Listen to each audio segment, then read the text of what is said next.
défense des élèves et étudiants, Ouba Waberi. Bonjour à tous, vous allez bien? Je viens vous parler un peu d'une réflexion sur l'humanité et sur les enfants. Alors, nous avons eu donc le 16 septembre 2017 dans Cell Hebdo un invité de marque, Yuval Noah Harari, vous connaissez un petit peu?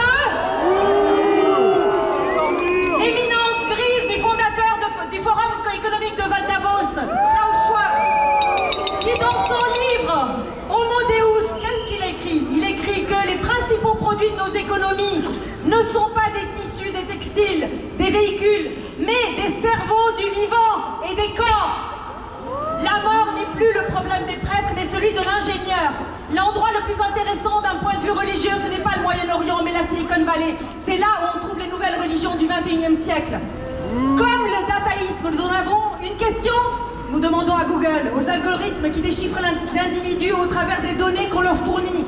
Les jeux addictifs sur téléphone, qui sont conçus par Big Data, eh bien, qu'est-ce qu'elles font? Elles décortiquent et reprogramment nos cerveaux, surtout ceux des plus jeunes qui sont les plus malléables. Aldous Huxley, vous connaissez? Il écrivait en 1958, au fur et à mesure que la liberté politique et économique diminue, la liberté sexuelle a tendance à s'accroître, au titre de compensation. Et le dictateur sera bien avisé d'encourager cette liberté. S'ajoutant au droit de rêver sous l'influence de la drogue, elle contribuera à réconcilier les sujets avec la servitude qui est leur sort.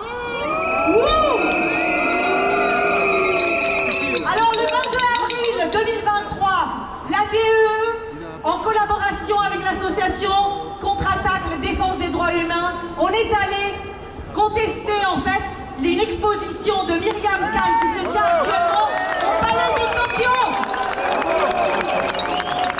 Il s'agissait d'un tableau censé dénoncer une scène de guerre où l'on voit un enfant, les mains attachées dans le dos, nu, devant un homme nu, dans une scène explicite.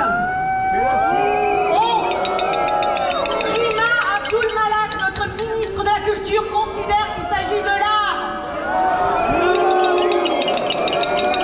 Cette exposition est gratuite pour les jeunes, elle fait l'objet de plusieurs visites de classe. On leur dit quoi à ces gens?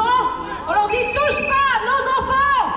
Pas touche à nos enfants! Pas touche à nos enfants! Pas touche à nos enfants! Pas touche à nos enfants!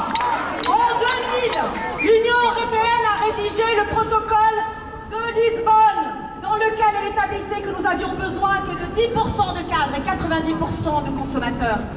Jean-Paul Bruguély-Normalien a écrit La fabrique des crétins, dans laquelle il explique qu'un bac plus 4 aujourd'hui, ça équivaut à un bac il y a 60 ans.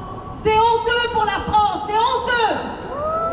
Nos jeunes sortent sans connaître leur table de multiplication et sans maîtriser le français. Mais ce qu'ils doivent connaître, c'est une éducation sexuelle poussée aux limites de la pornographie et la théorie des genres, directement importée des États-Unis et véhiculée entre autres par Netflix et d'autres et d'autres. Nous consommons ce qui nous rend malades, ce qui détruit l'autorité des parents, la stabilité des familles, cœur nucléaire de notre société. On dit quoi? On leur dit nos enfants ne sont pas un bien de consommation comme les autres. On dit quoi à ces gens aussi? On leur dit Brexit!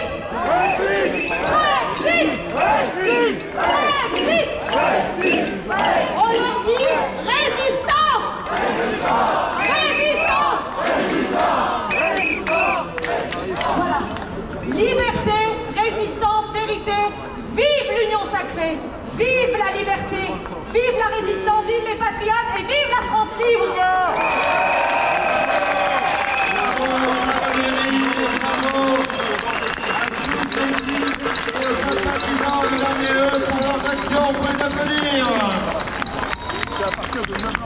Nous accueillons maintenant un résistant de